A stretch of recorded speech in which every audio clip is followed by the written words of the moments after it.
বস্ত্ৰনগৰী শুৱালকুছিত লক্ষ্মীনাৰায়ণ নামেৰে পাট-মুগাৰ বস্ত্ৰালয় মুকলি কৰে অভিনেত্ৰী বৰষাৰাণী বিষয়া আৰু বিধায়ক প্ৰকাশ দাসে। শুৱালকুছি নৱপ্ৰজন্মৰ একাংশ উদীয়মান যুৱকৰ বস্ত্ৰশিল্পটোক জীয়াই ৰখাৰ প্ৰচেষ্টা। ফুলৰ থোপাৰে সম্ভাষণ জনাইছে। তাৰপিছতে সম্বৰ্ধনা জ্ঞাপন কৰাৰ বাবে আমি অনুৰোধ সম্ভাষণ জনাইছে। শুৱালকুছি বুদ্ধম মাধৱ সত্ৰাধিকাৰ আমাৰ ঐতিহ্য, আমাৰ অসমীয়া নাৰীৰ সৌন্দৰ্যতা আৰু বেছি উজ্বলাই তোলাৰ ক্ষেত্ৰত আমাৰ মেখেলা চাদৰে যথেষ্টখিনি অৰিহণা যোগায়।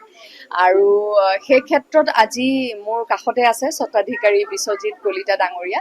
তেখেতৰ লক্ষ্মীনাৰায়ণ চিল্ক ফেক্টৰী আজি এটা শ্ব'ৰুম বিপণী তেওঁ আৰম্ভ কৰিছে। যথেষ্ট কষ্ট কৰি এই যাত্ৰাত অতিক্ৰম কৰি আজি শুৱালকুছি বস্ত্ৰনগৰীত গ্ৰাহকৰ বাবে এটা এইটো ভাল খবৰ।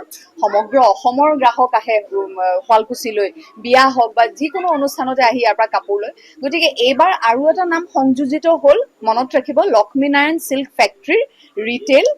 ইয়াতে বৰ সুন্দৰ সুন্দৰ কাপোৰ, দাম শুনিতো মই আচৰিত হৈ গৈছো। আৰু আপোনালোক একদম নিশ্চিন্ত থাকিব, মই এটা সৰু বস্তু দেখুৱাই দিওঁ।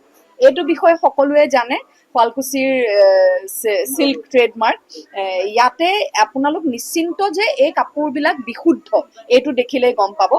এই বস্তুটো যিটো হলগ্ৰাম, এই হলগ্ৰামটো আপোনালোকে ক'তো নাপায়, শুৱালকুছিৰ কাপোৰখিনিতে পাব। আৰু এইটো একদম যে বিশুদ্ধতাৰ এইটো এটা পৰিচয়। গতিকে লক্ষ্মীনাৰায়ণ চিল্ক ফেক্টৰীটো একেবাৰে বিশুদ্ধ কাপোৰ পাব, সকলো দামৰে কাপোৰ পাব। গতিকে চিন্তা কৰিব নালাগে। এইবাৰ যদি আপোনালোকে শুৱালকুছিলৈ আহে।